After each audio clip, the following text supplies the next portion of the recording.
आगामी निवडणुकांसाठी आता शिवसेनेच्या वतीने जोरदार तयारी केली जाते। बुलढाण्यामध्ये शिवसेनेच्या मोर्चे बांधणीला सुरुवात झाली। स्वबळाची वेळ जर आली तर तयार आहे। केंद्रीय मंत्री प्रतापराव जाधवांनी महत्त्वाचं वक्तव्य केलं।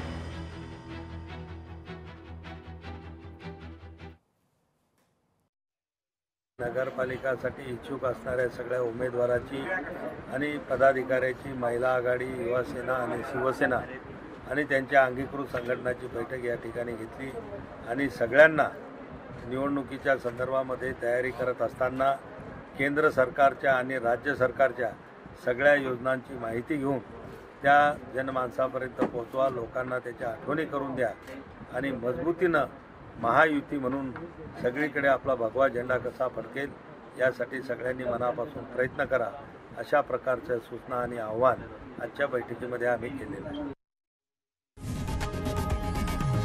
लोकशाही मराठी ऐका, पहा, जागरूक रहा।